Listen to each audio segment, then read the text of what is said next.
What's going on, Washington Commanders Nation? It's your boy Rio Robinson. It is rivalry week. We got Dallas on the schedule. Dallas week is not hitting like past years, but we still got a football game to talk about before we get into it. This video, this stream is brought to you by BetUS Sportsbook and Casino, home of the fastest payouts in the industry.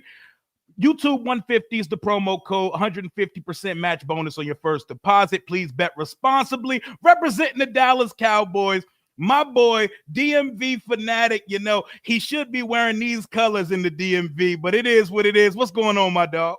Hey, you say I got on all black, bro, for the funeral. Like the funeral I'm about to attend on Sunday.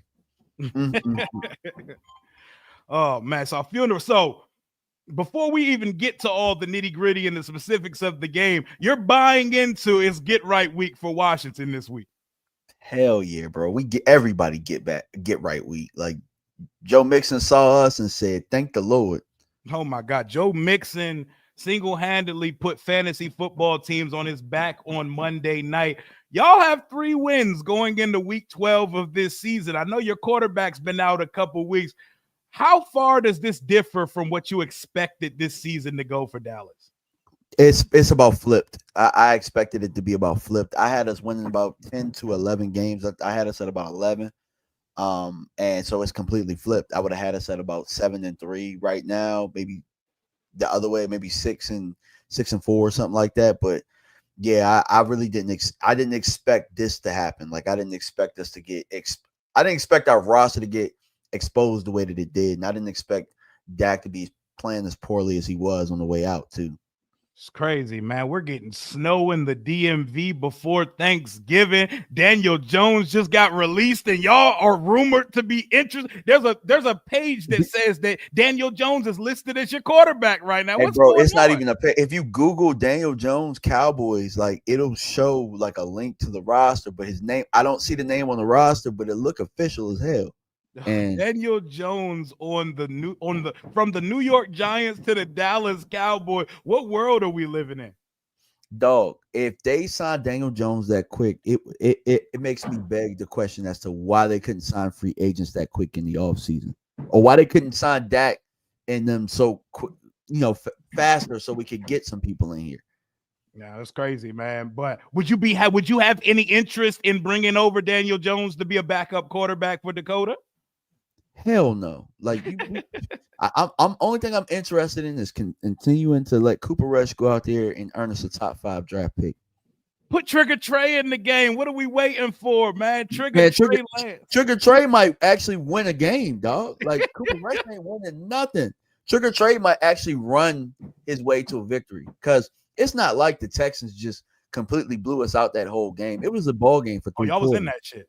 Yep. Exactly. So, Cooper Rush, King Cooper, man. But sometimes I think fans need some of that, because there's delusional folks in that fan base that say shit like Cooper Rush is better than Dak Prescott.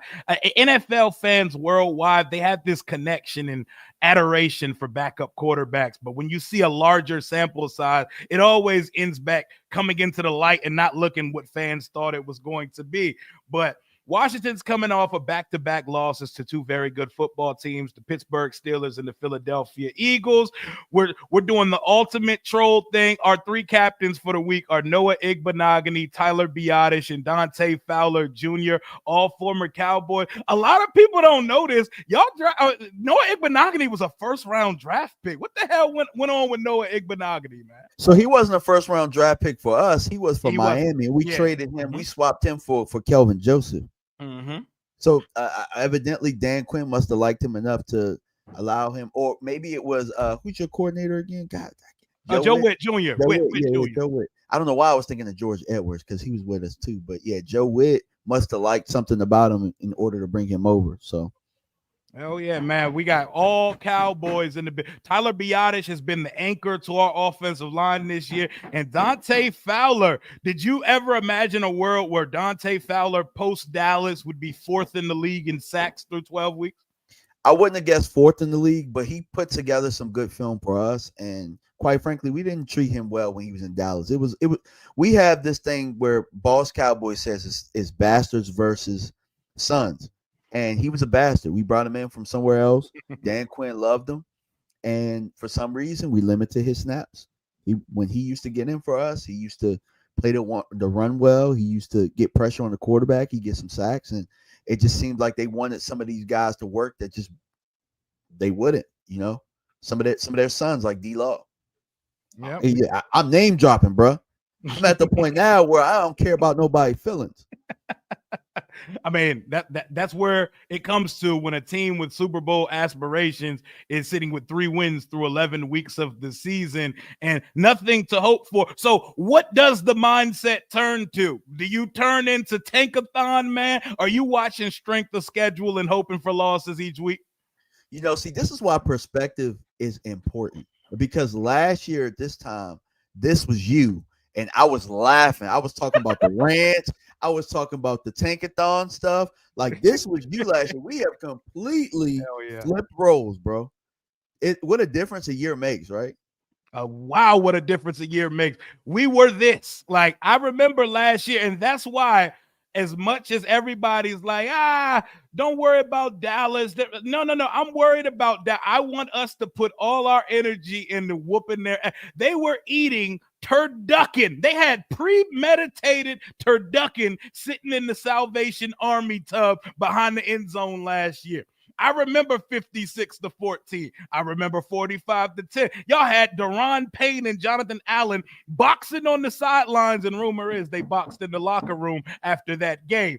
But I've seen Dallas put belt to our ass for the majority of these last 25 years. So we deserve to, the Rabbits got to get the gun eventually.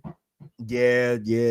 And guess what, though? Here's the funny thing about it. Because I see trolls out there and I see people trying to, Dallas this, Dallas that. You're right. It is what it is, bro. Like, what can you say at this point? What can you say besides hopefully it gets better next year? Hopefully we get a top 5 pick. I hope y'all put belt to ass. I hope y'all embarrass Jerry Jones. You ain't going to embarrass me. I ain't put this roster together. Yeah, man. Premeditated turducken is the only way that I can. The only way that I could describe that. Jesus Christ. I've had nonstop construction being done on my apartment for like the last month and a half, and I can't even concentrate because there's like jackhammers and drills all over this building. But there's still a football game to be played on Sunday. Jaden got to get his groove back. Our offense we got to find our rhythm again. And Cliff Kingsbury needs to beat the allegations because everybody, Cliff always starts fast and finishes bad. We got some allegations to beat on Sunday. Where should Washington attack the Dallas defense right now? Because we know what Parsons do. There's a couple guys. We know what the guys you got in the secondary. Bland's supposed to be coming back soon, possible. I don't know why he would, but how do we attack this Dallas defense? Honestly, you got to attack the Dallas defense with the safeties. Malik Hooker, he sees everything, but he don't want no smoke. And like I've been telling everybody, Donovan Wilson can't read a damn Dr. Seuss book, bro. Back there, like he's always a step slow, and I personally believe he don't really got the IQ to play the safety in the NFL like that as a starter. I think he's a special teamer, and Lord forbid we lost Marquise Bell for the year. Who knows if Wanye is going to be back this week. So I would really attack Dallas in the safety position at up the seams. I also think that if I were you guys, I would try and run the ball at us. We've gotten a little bit better at stopping the run. But I would try and run the ball, and I would attack us up the seam. Yeah, we definitely can run the football, but we've had a couple weeks where we've been stymied in the run game. We got to get back to what we know. Hey, Billy Mack, it's not my story to tell, but from what I was told, Jonathan Allen won the squabble when they actually did throw some hands in that locker room. He won on the field too. He won on the field too. I know, and if one of them joints he threw wouldn't have missed, Lord, Daron Payne might have went to sleep at AT&T Stadium on that night, man. Y'all have beat our ass too many times for us to not come in trying. 10.5-point favorites is Washington over Dallas. Have you ever seen us favored by that much versus y'all before? Hell no. Maybe you know what? And I'm actually hoping that y'all put belt to ass, because the last time y'all put belt to ass, we ended up drafting Zeke and Dak that same year. This is true. So that might have been the last time that y'all were favored like that or close to it, because y'all were favored pretty high in that game, and then y'all won the division, I think, right? Yeah, it was a little. Well, Kirk Cousins. Yeah, with my boy Kirk, my boy Captain Kirk. I believe the last time we were favored over a touchdown over you guys was 2007. It was the game where Todd Collins, Portis, Cooley, Santana Moss, and that's how far we got to go back. The last time we were favored by this much versus the Dallas Cowboys football team. But man, even when Dak was on the field this year, he was never really as he didn't look as sharp as normal. Your offense has no identity really because there's no balance. So you're just chucking the fucking ball around every week with no running game. Y'all have no running game at all, and y'all have had opportunities to add to that running game, and you just said we're gonna roll with old man Zeke and Rico Dowdle. Like what went into that? Whole time we can't even blame Zeke. We ain't even giving them the ball. This is Rico's show right now. And even when there were times this year where Rico averaged 6 yards a carry, 5 yards a carry against Atlanta and against Philadelphia, and we just decided to stop running the ball. There was times where Zeke was running the ball okay against San Francisco. We were up, and then Mike McCarthy decides he wants to start chucking the damn ball. It has everything to do with a squabble that's going on between the head coach and the owner. Mike McCarthy wants Rico. I think Jerry wanted Zeke. And, I think that the division has caused this team to really go into what they're doing. But I don't think that Dallas can't run the football. I think Mike doesn't want to run the football, and there's a difference. Not wanting to run the football. So based on everything you've seen take place during the Mike McCarthy era of Dallas, is he cooked? And what is the coaching solution that makes the most sense? And what do you think Jerry's going to do coming into the 2025 new league year? I mean, obviously he's cooked, but I think that he's trying to get fired so he can get ready for whatever his next venture is. Because, dog, 2 fake punts in back-to-back weeks when you're throwing the football, dog, like, what are we doing here? Like going for it, like taking points off the board in a close game, and then taking points off, and then going for it on 4th down when you're in field goal range with arguably the best kicker in the league. I mean, at this point, bro, it's somebody trying to get fired. I mean, I don't even get mad no more, bro. This is comedy hour. Like, did we really just fake punt and try and throw that shit again? Like, the punter got a better arm than Cooper Rush. Like, y'all trying to lose here? Trying to lose, man. It's funny because I love to see y'all down, but it don't feel right. It don't feel right. You want to know why I don't feel right? Because I'm supposed to be depressed. I'm not supposed to be at peace with this shit. I'm at peace, bro.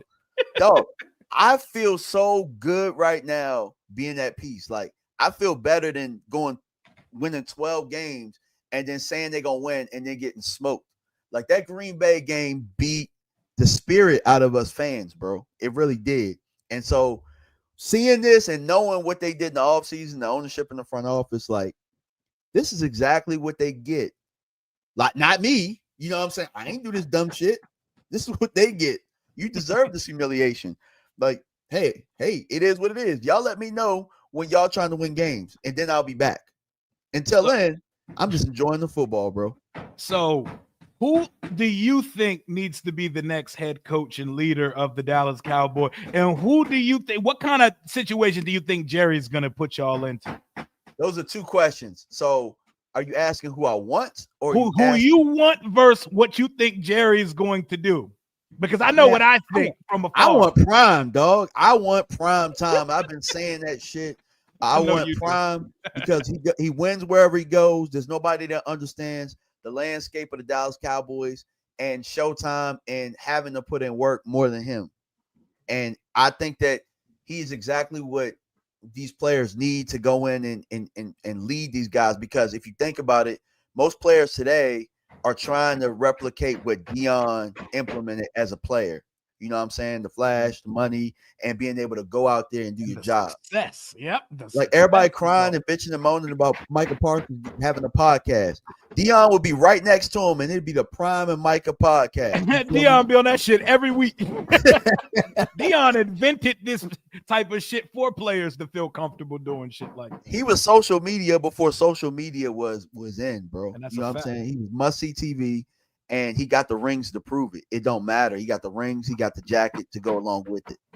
I'm sorry to tell you that Prime just landed Shador's successor in Colorado. I think his feet may be planted in Boulder for a little bit longer, so y'all may have to look elsewhere. But that would be very flashy. My outside Washington fan view, I feel like Jerry could try to sell the fan base on Jason Witten as y'all's next head coach. Pull him right out the book.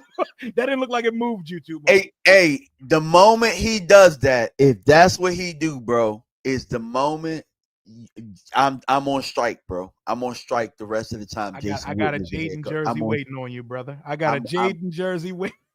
I'm on strike, bro. Dog, listen. It will be. Why you think? Look, because the Cowboys are so crazy. Because I kind of sense them doing some dumbass shit. You remember when I first started, and you probably was watching Mark. I was DMV Dallas Cowboys. Yep. I switched to Fanatic because I knew that I didn't want to always be associated with the Dallas Cowboys. Like, I needed my you own planned the exit. brand. That was the prenuptial agreement of your YouTube channel. Absolutely. I started off as DMV Dallas Cowboys for the first 2 or 3 years. And I said, you know what, bro? I got to be my own brand. I love my team, and it's embedded in who I am. But at the end of the day, bro, like, do you want your brand to be associated with the dumb shit that they do? Jason Witten, tell me that don't sound like some Jerry shit, though. Oh, it definitely does. Daniel Jones sound like some Jerry shit. I believe it. I think we signed him. That sound like Jerry in 2000 when he thought Ryan Leaf was gonna come in here. Like, bro, what is this? I don't know, bro. But the fact that Jerry tried to downplay Deion Sanders and talking about him as a recruiter, and then you talk about Jason Witten could absolutely be a coach. That's the most Jerry Jones shit I've ever seen in my life. So based on what y'all have, the strengths of your team, Micah Parsons, Dak Prescott, CeeDee Lamb, O-linemen, etc., do you feel like y'all need a leader of men more, or a schematics offensive guru or defensive guru type guy? So leader of men or wizard, X&O wizard? It really depends, because I think that the best head coaching candidates are going to be defensive guys this year. I think Flores, Belichick, Vrabel, I think that those are some of your best candidates. The offensive guys, I mean, somebody said Cliff Kingsbury. Outside of Cliff, like, not too many of these guys are going to have head coaching experience. Where, you know, I mean, I could see Lincoln Riley's name being thrown in the hat, because for some odd reason they link him there. I've seen Gruden, who has head coach experience, but to me, which Gruden, John or Jay? John. I've seen John. Oh, hell no. Jay Gruden can kick rock, bro. Jay Gruden can kick rock. Hey, John getting that barstool. John getting that barstool bag now. I don't know. Yeah, he is. But, you know what I'm saying, that Jerry Jones bag a little different too, because, I mean, in Dallas, you know, it's you can't really measure, like, what it does for your career. I mean, Mike McCarthy, y'all think Mike about to have a damn podcast? Like, Mike, watch how have a TV job waiting on him. Yeah, it's gonna be to the point where they like, why the Cowboys fire him? He sounds smart as hell. Like, because they cut his nuts off in front of everybody. That's why. Yep, they did. They emasculated him in front of the world to see, and that's what Jerry Jones does. So it's gonna take a certain type of guy to be the next guy. So I don't think Prime is happening. I think his feet are planted in Boulder, at least for the foreseeable future. You asked me who I wanted, not who I thought was who I thought. I think Belichick is who the coach is going to be. You think it's going to be Bill? I think it's going to be Bill. Ooh, you think it's gonna be Bill Belichick? That's gonna be interesting. I know it's gonna be Dallas or New York if Bill coaches again, and that's if New York even opens up. That is interesting. I'm sticking with Jason Witten because I want to see your reaction video and I want to see what the fan chat, because casual fans are gonna be like, yeah, Jason Witten, one of my favorite Cowboys ever, Hall of Famer, all that. I'm telling you, dog. I'm telling you. I know the pulse of the fan base. They are not gonna be happy with this. I can guarantee you that there will be maybe, I say 25% of the Cowboys content creators will try and spin this. And I know Big Home, I know Mark is gonna I know he's gonna flip a table at first and then try and sell it as silver lining. He's definitely gonna silver line that shit. He's definitely gonna silver line it, bro, for sure. I can't do it, dog. So I can't do it. Can I interest you in swaying Ben Johnson to leave Detroit? My only thing, so I have a question mark with Ben, and I don't. And the thing about it is, I don't know what he's going to be like as a head coach. But I know that Jerry ain't trying to spend the money for Ben Johnson. He don't move the needle. If you're going to spend the money, you spend the money on Deion, because Deion is going. I mean, Dallas made $1 billion last year with Mike McCarthy as the head coach. Oh, with Deion, it's going to be robust. Y'all are going to have my God, the collaboration. Yeah, exactly. Yeah, that's what I'm saying. You pay Deion the bag because you're going to make the bag back in a couple months, bro.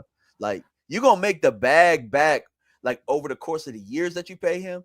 You're going to make that shit back in the first year. I'm telling you. Like, think about it. Cowboy shades, cowboy hoodies with blenders, all that shit.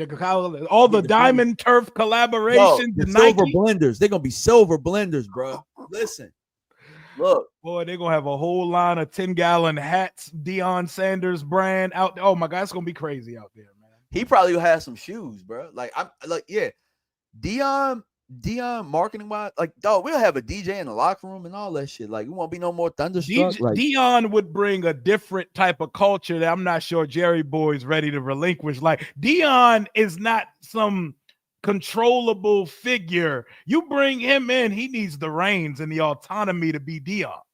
And that's the thing, though, and that's why I think it could work. I just don't think that they'll do it, but it could work because the last time that Jerry really kind of went against what everybody was thinking, it ended up winning us a Super Bowl, was when he went and got Deion. Like, him and Stephen Jones almost came to blows over that. Yeah, like, you know what I'm saying? Deion is the one bastard that truly became a son. And he understood before he was even a Cowboy, how to get the cameras, but, you know, how to have the charisma, but be able to perform with it. So I think that Jerry, in my mind, if I could sell it to Jerry, I would say, go get Deion, and you don't got to be in front of the cameras all the time. Deion gonna do the work for you, and he gonna triple what it is that you're making. You work too hard. You're working too hard to market this team. You hire Deion, you pay him the bag, and he gonna triple what it is that you make by going out there with your goofy ass, old ass face. And the thing is, ain't Jerry not gonna allow nobody to shine brighter than him on that star, man. They call the stadium Jerry World, man.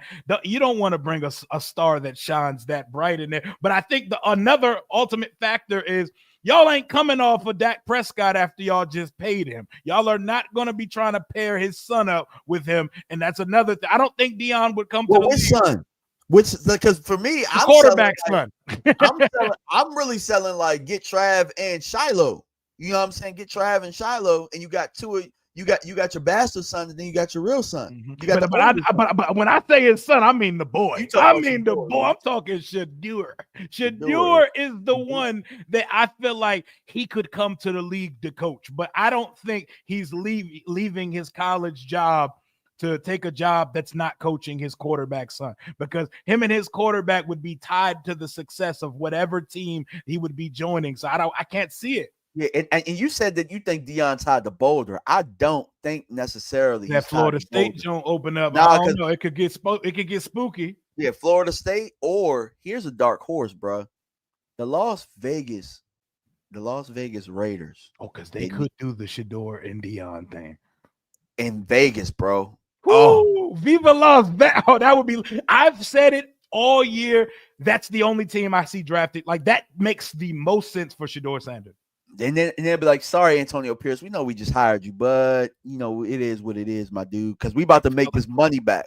We about to make this money back with Deion. I'm telling you. And then we'll see the Raiders, damn blenders, and all that shit, bro. We'd be mad. I'll be mad. And then the Raiders will be back, and he'll build them up because they'll have all these picks and stuff. So, based on what you've seen from my football team, the Washington Commanders, through 11 weeks, Jaden Daniels, the whole nine, what are your observations of this football team? And what is the difference between this team and the team you've pretty much beat up on for the majority of 20 plus years? I think Jaden's for real. And you got to remember, see, here's the thing. And I know that a lot of your fan base are probably ready to have pitchforks and everything. I told you at the beginning of the year, I thought y'all was winning 10 games. I told you that from jump. I knew that Dan Quinn was going to make a difference in that locker room. You see guys playing hard, and you start to see the defense kind of step up a little bit. Yep. You know, they coming. They coming now. Exactly. I think that it just depends on what y'all do down this stretch, which I think that eventually you guys will start putting some wins together. Start Sunday. But the difference that I'm seeing is, I'm seeing the culture.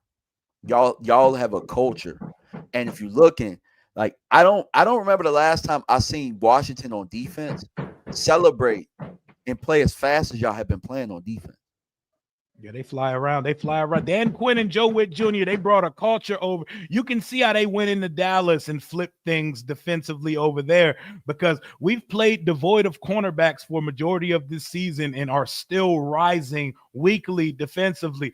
Frankie Louvu is our Micah Parsons. He's not Micah Parsons, but we're using him like Micah Parsons. As an off-ball backer, he has 7 sacks and over 70 tackles this year. Dante Fowler, 8.5 sacks. Dorrance Armstrong missed some time, but he gets to the quarterback more consistently than everybody else. He's the hockey assist guy. He's setting up the sack for other players to get there. We've revitalized and rejuvenated Jeremy Chin. We have him playing really good ball. My rookie, Mikey Sanders, he balling, bro. He just got a Nike deal today, bro. He just got a Nike deal today. Shout out to Mikey, man.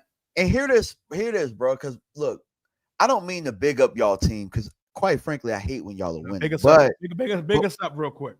But I will say this about Dan Quinn. When Dan Quinn stepped away from our team, you could start to see our safeties struggling. Our safeties fucking suck now. Our safeties are terrible. The corners, Trey's having a all right year, but people just don't realize it because we're 3-7. But you look at Donovan Wilson, when we had J-Ron Curse, Malik Hooker, the safeties looked a lot better, and we thought that our safety room was full.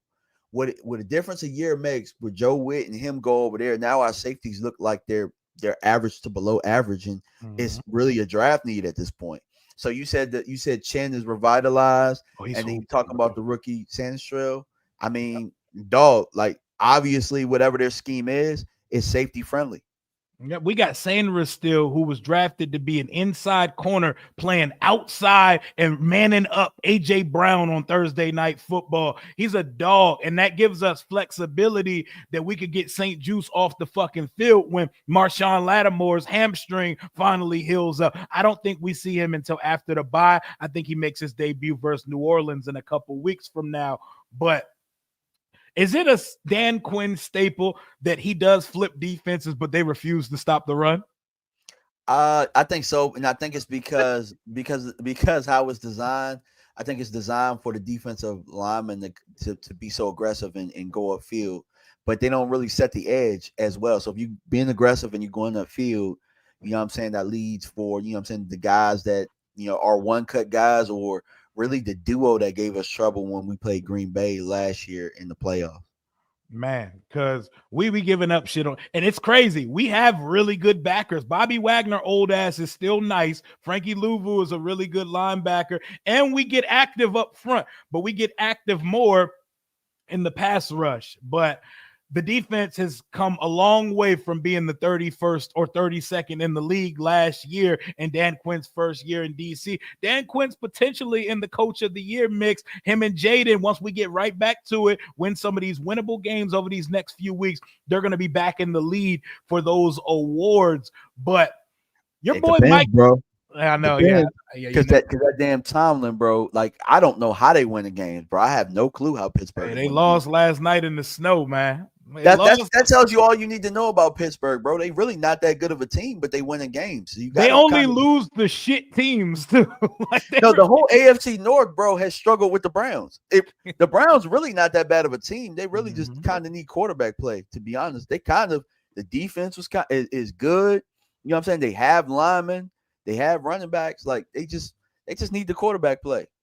They do, man. But oh man, this is an interesting season, man. I not as much for you, but this is an interesting Washington season. We're on our high horse right now. We need to get our groove back, and we see y'all on the schedule lined up like a homecoming opponent back in high school. I'm ready to put my shit on Sunday and see a show in DC. I think it's going to be a blowout. Your boy Micah Parsons, he talks about a lot of things on his podcast, and I love that players express themselves. A lot of fans hate this podcast. I call him Podcast Parsons, but I don't see any way in hell Washington could ever get Micah Parsons, but I feel like if he was ever unrestricted to choose his destination, I feel like DQ would be one of the first people on his list. And it would be us in Houston fighting for him.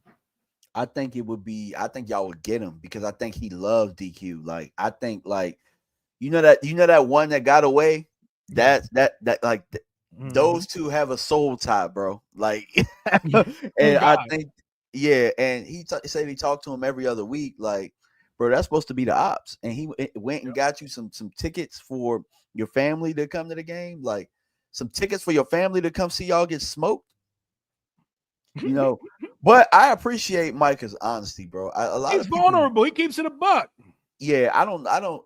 To me, I'd rather have my liquor straight than to have all the fluff and all the sugary. Like, you know what I'm saying? Don't tell me beautiful lies. I don't want beautiful lies when it comes to football.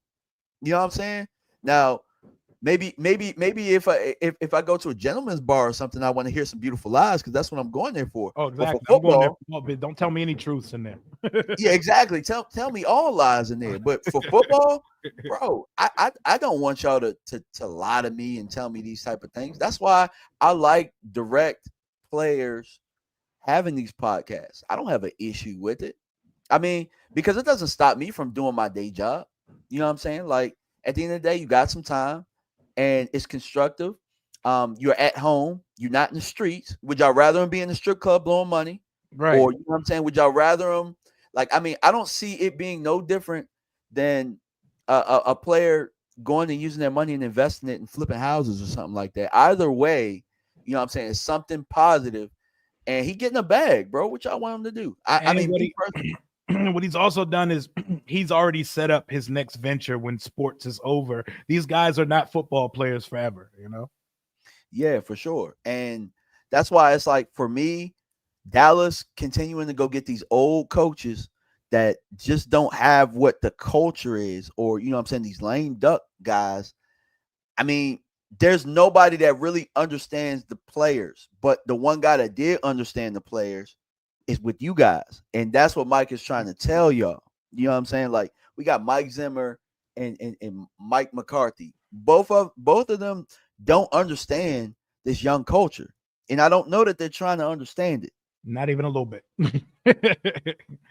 And new media, like, what it offers is, with guys like Draymond Green and Micah Parsons leading the way, media has always dictated and controlled the narratives around these players. They've taken that power back. And that's why players, and it's why fucking fans like you and I can have our take matter within the fan base and the realm of the sports medium, when just like anybody can, like it takes it away. Like that's why media hates this shit. Like the media hates this shit that we do and what players do because they studied their whole life for this shit. And some Joe Schmoes that know ball can just get in front of a microphone and a computer and say it in a way that people actually want to hear. You know? Exactly. Like I said, don't tell me no fluff, bro. And I don't care what school you went to, bro, because no school is gonna give you juice. Like y'all don't got no juice, bro. That's why nobody listens to you. Nobody reads them old ass articles. You know what I'm saying? They want to hear the real. I mean, put it this way: there's a lot of people that start podcasts. There's a lot of people that say they want to do this and say they want to do that. But as you know, and I'm pretty sure you found out through your journey, it's your juice that makes you special. You know what I'm saying? It's your juice.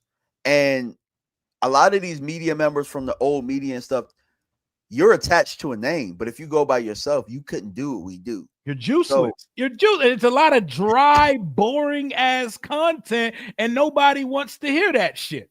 Exactly. That part. That part. It's funny. That's why the things that we do in these oversaturated airwaves, they stand out when you have personality, you follow it, and you pay as close attention to it as the media does. It's the same thing. That's why I don't get mad at players for taking back their power and being part of this stuff. I would love to have Micah Parsons one day. I just don't feel like feasibly Dallas will ever allow that to happen. I think y'all are going to play the tag game with him, and he will eventually be locked up somewhere down the line. How do you feel the Micah Parsons saga will play out for Dallas? I think Dallas is trying to get rid of him, dog. Via trade? How I feel. I think Dallas is trying to get rid of him. And he would never trade in the division. I think they're trying to pay. I think they're trying to paint him in a way, and I think that they're using the media to do it, to make it seem like he's some troublemaker. He gonna go somewhere else, and he gonna flourish, and it's gonna be about football. Like, all these players that leave Dallas tell you, and when you get a chance, I want you to do this favor for me. You get a chance to talk to an ex-Cowboy, you get them on your channel, ask them the difference between Washington and Dallas, and I bet you they tell you it's about football over here. You know, I bet you that's their answer. It's about football. It's not so much about, you know what I'm saying, the circus. Some of these guys have called it a zoo. Yeah, I've seen like you could just be working out in Dallas and people are coming by staring at you like zoo animals down there. Exactly. So, I mean, you know, Jerry is telling everybody how big your pecker is and all that type of stuff. Like I don't know what the hell Uncle Jerry got going on over here, but yeah, it surely ain't just football. And I've been saying this as of lately. It's a marketing firm designed, or it's a marketing firm disguised as a football team. That's what we are. Yep. How's your rookie class fared in 2024 so far? Damn, that sounds underwhelming as hell. My man took a pregnant pause and looked to the sky. God damn, DMV, that shit, that ass. You mean to tell me Tyler Guyton's not going crazy over there? Yeah, he going crazy. All right, so much that you pick up a football and try and run with it and fumble. So would you? Is it Mozzie Smith bad? It's not Mozzie Smith bad, because that was a really bad draft. But the problem is that we've had about 3 meh drafts in a row. We got some rookies over here doing some things. We got a center. We got Cooper Beebe. We got Maris Luafau, who's doing all right. Nealon was going to be all right, but he got hurt and is out for the year. Outside of that, I'm trying to think. He looked promising as hell when he was on the field too. Who, Beebe or Nealon? Marshawn Nealon. Yeah, Nealon looked like he was going to be a problem. So I think between those 3, like Carson is ass at corner. I'm trying to think of anybody else. I mean, I don't even know if we got any undrafted free agents that's providing any support right now. The good thing though is, from the Mozzie draft, we ended up getting Overshown. And Overshown looks like he's gonna be a damn player, bro. I really liked DeMar Overshown, man. I wanted him here, man. I wanted him in that 0 here in DC, man. Woo. And we won't even give him 0 because the damn mascot got 0. What kind of shit is that, bro? Oh, that sounds like some Dallas Cowboy shit. No, it is some Dallas Cowboy shit. They asked Jerry about the number 0, and he said that's Rowdy's number. Fuck Rowdy. Exactly. We ain't won shit since Rowdy been here. That's almost as comical as our fans who didn't want to give up 5 from Press Way, the punter, to Jaden Daniels when we drafted. Y'all not giving up a number for a mascot is the most Dallas. Y'all are NFL Disney, bro. I promise you. So going ass for ass real quick. Worst draft pick, Emmanuel Forbes or Mozzie Smith? Emmanuel Forbes. Yeah, because at least Mozzie at least we play Mozzie. At least we play Mozzie. Like, y'all don't play Emmanuel Forbes at all. And crazy thing about it is I thought he would be good in y'all scheme because they wanted him in Dallas. But just keep that in mind. Mozzie, Emmanuel Forbes. The fact that you asking that question makes me kind of wonder what is going on with our scouting. Appreciate you, Victor, for the 199. Just a chill guy who hates the Cowboy. That chill guy shit has been taking over the internet, yo. That shit is hilarious. I didn't know, what is this, like a character from Arthur or something, this little dog? Yeah, that shit is funny, bro. That mess is funny. I'm about to do one. Just a chill guy watching my Cowboys tank for a number 5 pick. You know, just a chill guy waiting for the Jason Witten announcement, you know. Just a chill guy waiting to see what Nikki has for Thanksgiving dinner. Oh my God, we're doing our NFC East home stretch stream on Monday night coming up in a couple of days. We're gonna have to end it on a Nikki food conversation, and that shit's gonna make my stomach hurt because she doesn't eat like an actual person. She eats like a pet gerbil mixed with like a pilgrim from the first Thanksgiving. Man. Y'all don't want to miss that, bro. I promise you. Last year we roasted Nikki really good, bro. Oh my God. That shit was comical, bro. We lit into her. You know what's gonna be comical? Y'all's game on Thanksgiving. I can't believe we gotta sit back and watch Cooper Rush versus Tommy DeVito on the mid game on Thanksgiving Day. That shit's gonna be ass, bro. I tell you what, though, I would love to be at the DeVito household on Thanksgiving because I know that shit gonna be fire. Oh yeah, you know that joint. You know that there's gonna be all type of motherfuckers that from very different places sitting at that table, man. Like, I wouldn't want to be there personally, you know, because they don't really like us for real. But you know, the food probably hit though. Like, go ahead and let me get the 8-course meal, and then we let their food and their women. We let their food and their women, bro. They don't fuck with us, bro. But I'm not gonna hold people too long today. What is your prediction for Sunday's game? Let's give some score predictions, bro. Pain. I'll start with mine and I'll let you stew on it for just a second. I remember 45-10 last year on Thanksgiving. We're going to do a little bit similar, but a little bit different. 41-10, Washington at home. Jaden Daniels' first 4-touchdown game of his career. And we forced 3 turnovers, man. 41-10, that's 5 touchdowns, 2 field goals, 7 scoring drive. We get back to it, and then we play Tennessee next week. We go to the bye week, and then the Saints again. We're going to get our 3-game win streak before we got to see Philly one more time. I'm kind of with J Mod. As you said, you were talking about the 45-10. I think it's going to be 35-7.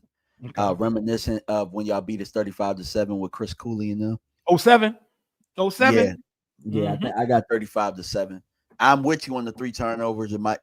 And some of those turnovers might end up being scores. 2 of them might end up being scores. One might be a pick 6, one might be a fumble. But and that's a Dan Quinn defense for you too. They can turn a turnover into a touchdown real fast. And you know what I'm saying, next thing you know, it's a 14-point swing, a 21-point swing, or something like that. So I kind of see that happening in this game.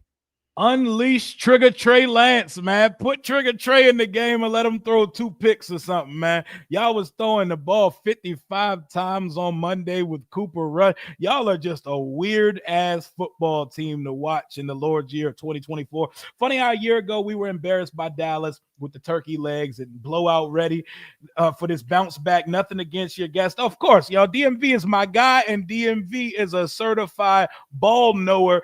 As you can see, he doesn't even think they're going to put up a fight on Sunday. Hell no.